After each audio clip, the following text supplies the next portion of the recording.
Very good morning to dear student. आज हम लोग नया चैप्टर स्टार्ट करेंगे, चैप्टर 4 क्वाड्रेटिक इक्वेशन। अब ये चैप्टर जो है चैप्टर 2 आपने पढ़ रखा है पॉलिनोमियल। पॉलिनोमियल में आपने तीन टाइप के पॉलिनोमियल पढ़े थे, linear polynomial, quadratic polynomial and cubic polynomial. जो आपने क्वाड्रेटिक पॉलिनोमियल पढ़ा था px is equal to ax square plus bx plus c, यही जनरल फार्मूला पढ़ा था। ये आपने जनरल जो क्वाड्रेटिक पॉलिनोमियल का फार्मूला होता है ax square plus bx plus c। अब क्वाड्रेटिक इक्वेशन जो होता है बच्चों इसी से रिलेटेड होता है। दोनों में बहुत छोटा सा डिफरेंस होता है कि अगर इस px को हटा के इसकी जगह इक्वल का साइन लगा के जीरो के बराबर दिखा दिया जाता है, यानी कि इसी को आप ax square plus bx plus c is equal to zero कर देते हैं, तो ये आपका एक क्वाड्रेटिक इक्वेशन कहलाता है। अब इस इक्वेशन को सॉल्व करके हमें x की वैल्यूज निकालनी होगी। इस चैप्टर में इसी के रिगार्डिंग हमको स्टडी करना है। अब बहुत से ऐसे प्रैक्टिकल प्रॉब्लम्स होते हैं जिनको हम लीनियर इक्वेशन वन वेरिएबल या लीनियर इक्वेशन टू वेरिएबल से नहीं कर पाते हैं। उसके लिए हमें क्वाड्रेटिक इक्वेशन की रिक्वायरमेंट होती है। इसको समझने के लिए जो है एक प्रॉपर सिचुएशन होती है, जैसे कि हम लोग जानते हैं, देखते हैं आके example number 1 in NCERT page number 41 पे एग्जांपल नंबर 1 दिया हुआ है। इसका फर्स्ट पार्ट है, इसको जिसके पास बुक होगी उसे देखिएगा। इसमें दिया हुआ John and Jivanti together have 45 marble, both of them lost 5 marble each and the product of the number of marble they now have is 124. We would like to find out how many marble they had to start with. ये है आपका situation. कहा जा रहा है कि John और जीवांती जो है इन दोनों के पास जो है दोनों को मिला के 45 मार्बल्स है। दोनों के पास से 5-5 मार्बल खो जाता है, लॉस हो जाता है। अब दोनों के पास जो बच रहा है उन दोनों को अगर मल्टीप्लाई करते हैं तो 124 के इक्वल आता है। अब इस सिचुएशन को हम लीनियर इक्वेशन से नहीं कर सकते क्योंकि यहाँ पे मल्टीप्लाई टर्म दे दिया गया है। तो इसको हम देखते हैं अलजेब्रिकली कैसे रिप्रेजेंट कर सकते हैं इस सिचुएशन को। मान लेते हैं let John have x marble. मान लिया जॉन के पास x मार्बल है, तो जीवांती है कितने मार्बल हो जाएंगे। मान लीजिए कंसीडर कर लीजिए कि दो बच्चे हैं जिनके पास जो है 50 रुपीज है। अब फर्स्ट बॉयज के पास, फर्स्ट चाइल्ड के पास जो है वो मान लेते हैं 15 रुपीज है। दोनों को मिला के कितना है 50। फर्स्ट चाइल्ड के पास 15 रुपीज है, तो सेकेंड चाइल्ड के पास कितना हो जाएगा 50 माइनस 15 यानी कि 35। तभी तो दोनों को ऐड करके 50 आएगा। तो जिस तरीके से यहाँ पे एक का पता होने पे दूसरा निकालने के लिए हम टोटल से माइनस कर देते हैं, ऐसे ही यहाँ पे भी टोटल मार्बल जो दिया हुआ है आपका वो है 45। तो अगर हमने जॉन के पास x मान लिया तो जीवांती के पास कितना हो जाएगा 45 माइनस x। अब क्या कहा जा रहा है आगे कहा जा रहा है कि दोनों से 5-5 लॉस हो जा रहा है, दोनों का 5-5 गायब हो जा रहा है। तो आफ्टर लूजिंग 5 ईच, दोनों ने 5-5 गायब कर दिया, तो जॉन के पास कितना बचेगा x माइनस 5 और जीवांती के पास 45 माइनस x माइनस 5 यानी कि 40 माइनस x, ये जीवांती के पास बचेगा। अब सिचुएशन क्या दिया हुआ है कि इन दोनों को मल्टीप्लाई कर दे, यानी कि according to question if we multiply x minus 5 into 45 minus x then it is become 124। मतलब अगर हम दोनों को मल्टीप्लाई कर देते हैं तो 124 के इक्वल हो जाएगा। अब इस सिचुएशन को थोड़ा और सॉल्व कीजिए, इसको इससे मल्टीप्लाई करेंगे तो ये 40x minus x square minus 200 plus 5x is equal to 124। और सिंप्लीफाई कीजिए तो ये माइनस एक्स स्क्वायर 5 प्लस 40 यानी कि 45x minus 200 minus 124 is equal to 0। इसको इधर ले आए हम, यानी कि ये आपका हो जाएगा minus x square plus 45x minus 324 is equal to 0। आप माइनस कॉमन लेके हटा दीजिए तो ये आपका x square minus 45x plus 324 is equal to 0। अब अगर इस सिचुएशन को आप इससे कंपेयर करते हैं तो क्या पाते हैं, a की जगह 1 है, b की जगह माइनस 45 है, c की जगह 324 है, तो ये एक टाइप का आपका क्या है, क्वाड्रेटिक इक्वेशन है। तो इस तरीके से क्वाड्रेटिक सिचुएशंस आपके सामने आएंगी जिनको आप क्वाड्रेटिक इक्वेशन के हेल्प से ही सॉल्व कर सकते हैं। अब सॉल्व कैसे करना है ये आप आगे पढ़ेंगे। फिलहाल मैंने आपको ये सिचुएशन बताई कि कैसे ये क्वाड्रेटिक सिचुएशंस होती हैं। आइए हम एनसीईआरटी के एग्जांपल नंबर 1 के दो पार्ट्स देखते हैं। एग्जांपल नंबर 1 ये है, आपको बताना है check whether the following are quadratic equation. बताना है क्या ये क्वाड्रेटिक इक्वेशंस हैं कि नहीं है। तो क्वाड्रेटिक इक्वेशन होने के लिए सिर्फ और सिर्फ एक सिचुएशन होनी चाहिए और वो होनी चाहिए ये, यानी कि ax square plus bx plus c is equal to 0 के फॉर्म में अगर कोई इक्वेशन है तो वो क्वाड्रेटिक इक्वेशन कहलाएगा, अगर नहीं है तो नहीं कहलाएगा। अब जैसे कि पहला वाला है ये x माइनस 2 का होल स्क्वायर प्लस 1, तो पहले x माइनस 2 को a माइनस b के होल स्क्वायर के फार्मूले से एक्सपेंड करते हैं, तो ये आपका हो जाएगा x square minus 2 into x into 2 plus 2 का square is equal to 2x minus 3। ये हो जाएगा x square minus 4x plus 4 is equal to 2x minus 3, यानी कि x स्क्वायर माइनस 4x ये प्लस 2x से आएगा, इधर माइनस 2x हो जाएगा, प्लस 4 ये माइनस 3 इधर आएगा तो प्लस 3 इज इक्वल टू 0, यानी कि x square minus 6x plus 7 is equal to 0। अब इससे कंपेयर कीजिए, है उसी के फॉर्म में, a की वैल्यू 1 है, b की वैल्यू माइनस 6 है और c की वैल्यू क्या है 7 है, यानी कि ये आपका है yes it is a quadratic equation। ठीक है, बहुत सिंपल सा था। x माइनस 2 का एक्सपेंड कर लिया हमने, फिर दोनों को एक साइड पे ले लिया, पूरा स्टैंडर्ड फॉर्म के इक्वल आ गया, तो ये आपका क्वाड्रेटिक इक्वेशन है। अगर नहीं आता तो ये आपका क्वाड्रेटिक इक्वेशन नहीं होता। अब ये दूसरा वाला करते हैं, इसको इससे मल्टीप्लाई करेंगे तो x square plus x plus 8 is equal to x square minus 4 हो जाएगा, क्योंकि ये आपका a plus b a minus b है। a plus b a minus b का फार्मूला होता है a square minus b square, तो a स्क्वायर यानी कि x स्क्वायर b स्क्वायर यानी 2 का स्क्वायर यानी कि 4। अब देखिए x स्क्वायर इधर भी पॉजिटिव में है, x स्क्वायर इधर भी पॉजिटिव में, तो ये आपको कट जाएगा। बचेगा क्या आपका x प्लस 8 ये माइनस 4 इधर आएगा प्लस 4 इज इक्वल टू 0, और x प्लस 8 प्लस 4 यानी कि 12 इज इक्वल टू 0।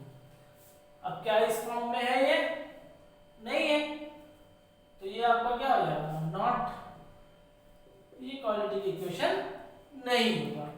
तो इस तरीके के क्वेश्चंस जो है आपको एग्जाम में आते हैं, एक नंबर में मल्टीपल चॉइस में बोर्ड एग्जाम में आता है इस टाइप का क्वेश्चन। तो इस टाइप का क्वेश्चन आप लोग जरूर प्रैक्टिस करेंगे। आइए हम लोग जानते हैं सॉल्यूशन ऑफ क्वाड्रेटिक इक्वेशन। अभी तो हमने जाना कि क्वाड्रेटिक इक्वेशन क्या होता है, कैसे रिप्रेजेंट किया जाता है। अब हम लोग सीखेंगे कि क्वाड्रेटिक इक्वेशन को सॉल्व कैसे किया जाता है। तो आपके सिलेबस के अकॉर्डिंग जो है सॉल्यूशन ऑफ क्वाड्रेटिक इक्वेशन मतलब क्वाड्रेटिक इक्वेशन को सॉल्व करने के 3 मेथड बताए गए हैं। पहला आपका जो है बाय फैक्टराइजेशन, दूसरा आपका जो है बाय कंप्लीटिंग स्क्वायर मेथड, और तीसरा आपका जो है क्वाड्रेटिक फार्मूला मेथड।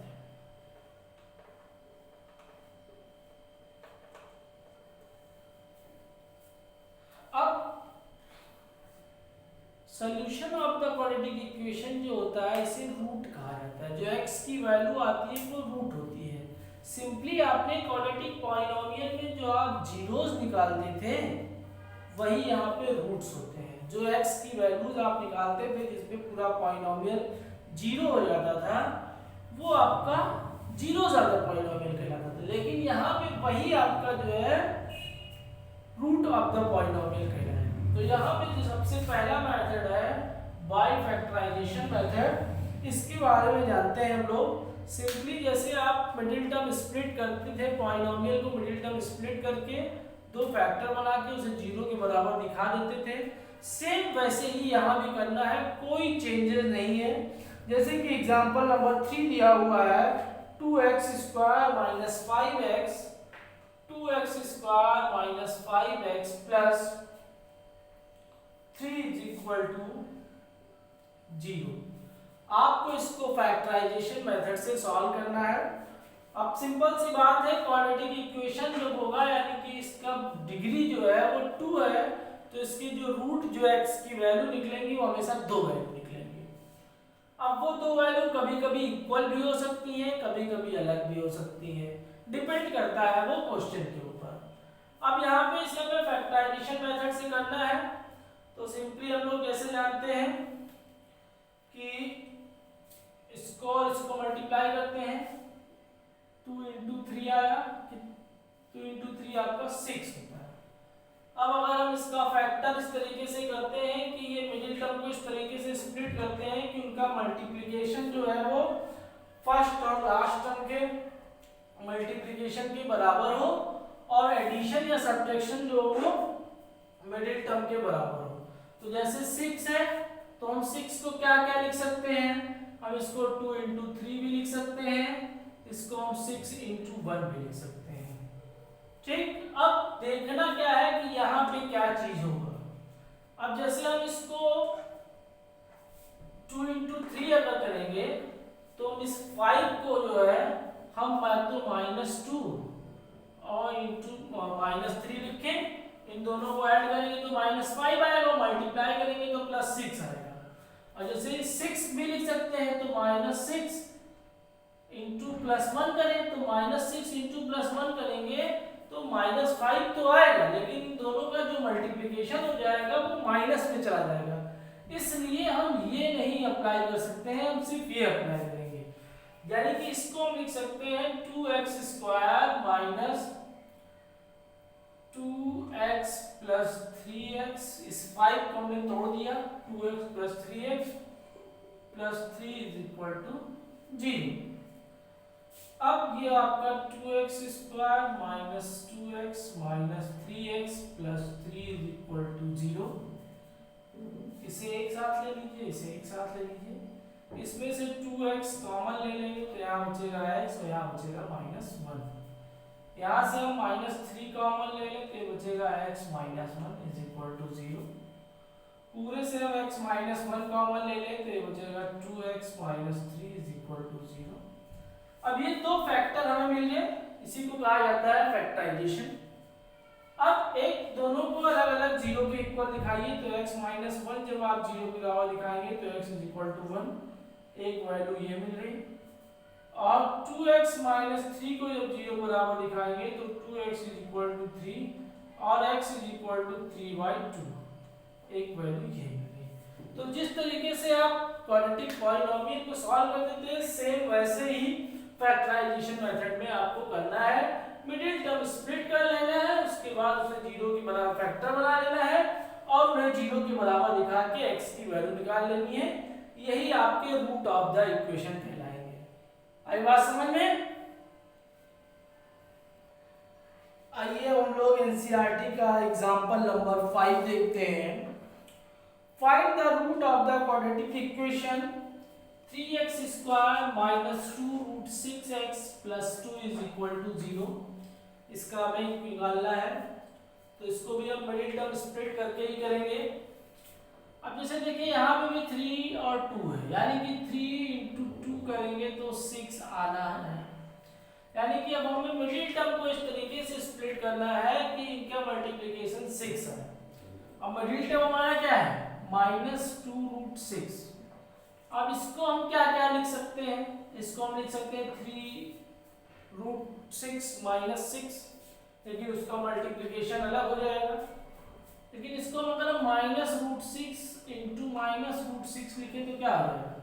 इन दोनों का मल्टीप्लिकेशन 6 आएगा, रूट हट जाएगा, और दोनों को अगर हम ऐड करेंगे तो -2√6 हो जाएगा। तो इसको हम ऐसे ही ब्रेक करेंगे, तो ये आपका हो जाएगा 3x square minus √6x minus √6x plus 2 is equal to 0।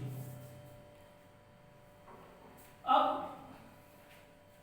इसको एक साथ ले लीजिए, इसको एक साथ ले लीजिए। इसको थोड़ा सा और इस तरीके से लिख रहे हैं ताकि आपके समझ में आए। जैसे √6 को हम लिख सकते हैं √3 इंटू √2x, ऐसे इसको भी हम √3 into √2x plus 2 is equal to 0। अब इसमें से क्या कीजिए, जैसे ये 3 था तो इस 3 को हम लिख सकते हैं √3x का स्क्वायर। ऐसे ये 2 है तो इस 2 को हम लिख सकते हैं √2 का स्क्वायर। अब क्या कीजिए, इसमें से √3x कॉमन ले लीजिए। √3x कॉमन लेंगे तो यहाँ पे एक √3x बच जाएगा, एक बाहर आ जाएगा, और -√2 अंदर बचेगा। अब यहाँ से क्या करेंगे, -√2 कॉमन ले लीजिए, तो √3x minus √2 is equal to 0। अब पूरे से √3x माइनस √2 कॉमन लेंगे तो √3x minus √2 is equal to 0। अब अगर आप गौर करें कि दोनों क्या है, सेम टर्म है, मतलब आप सिर्फ एक को 0 के बराबर दिखा के x की वैल्यू निकाल लीजिए। यानी कि √3x is equal to √2, x is equal to √2 upon √3, यानी कि x इज इक्वल टू √2/3। यही इसका आंसर हो जाएगा। दोनों वैल्यू सेम आएगी, यही √2 अपॉन 3। तो इस तरीके से मिडिल टर्म स्प्लिट करके आप इसको सॉल्व कर सकते हैं। ये आपका फैक्टराइजेशन मेथड हो गया। ये आपका एग्जांपल नंबर 2। आइए हम लोग एक वर्ड प्रॉब्लम डिस्कस करते हैं। एक्सरसाइज 4.2 से क्वेश्चन नंबर 4 दिया हुआ है। Find two consecutive positive integer sum of whose square is 365। Sum of whose square is 365। हमें दो ऐसे पॉजिटिव consecutive इंटीजर निकालने हैं जिनके स्क्वायर का सम जो है वो 365 हो गए। consecutive पॉजिटिव इंटीजर का मतलब जैसे 1 2 3 4 5 ये सब consecutive नंबर्स हैं। तो हम मान लेते हैं let first number be x, तो सेकेंड नंबर क्या हो जाएगा?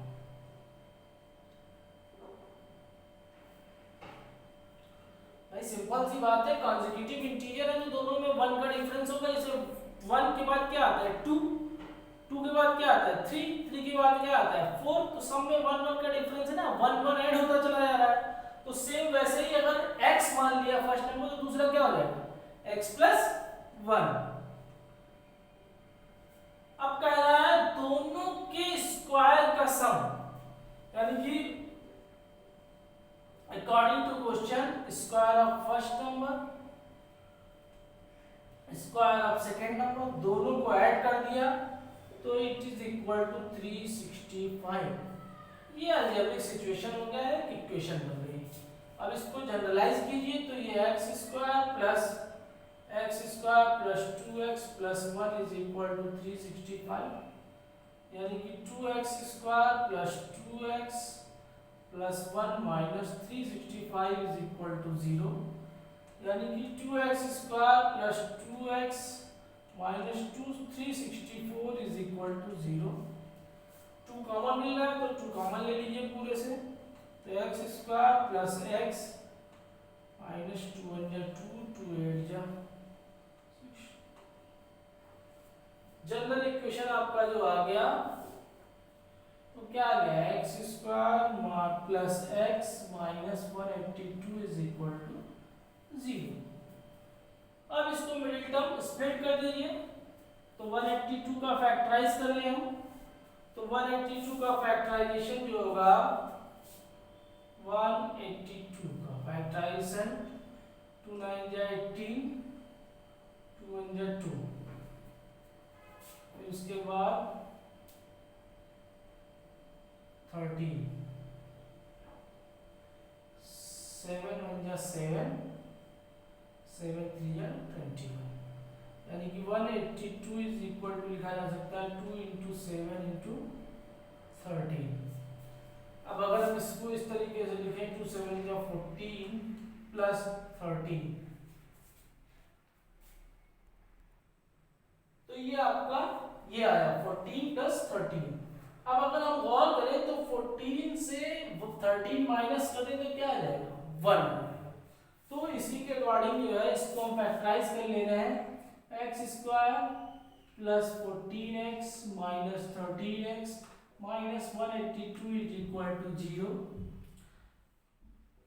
अब यहाँ से x कॉमन ले लीजिए तो x प्लस 14, यहाँ से माइनस 13 कॉमन ले लीजिए तो x plus 14 is equal to 0, यानी कि x minus x plus 14 common लेंगे तो बचेगा x minus 13 is equal to 0। अब इससे हमें एक बार इसको 0 बराबर दिखाएं तो x plus 14 is equal to 0 implies that x is equal to minus 14। एक बार इसको 0 बराबर दिखाएं x minus 13 is equal to 0 implies that x is equal to 13। अब यहाँ पे ध्यान देने की बात है कि एक वैल्यू जो है हमारी प्लस में आई है और एक वैल्यू माइनस में आई है, और क्वेश्चन में कहा गया है कि पॉजिटिव इंटीजर, मतलब इससे हमें कोई मतलब नहीं है, नॉट पॉसिबल है, क्योंकि क्वेश्चन के अकॉर्डिंग हमें सिर्फ पॉजिटिव इंटीजर की वैल्यू निकालनी है। यानी कि फर्स्ट नंबर क्या हो जाएगा हमारा, फर्स्ट नंबर जो हो जाएगा वो 13 हो जाएगा, और सेकंड नंबर क्या हो जाएगा 13 प्लस 1 यानी कि 14।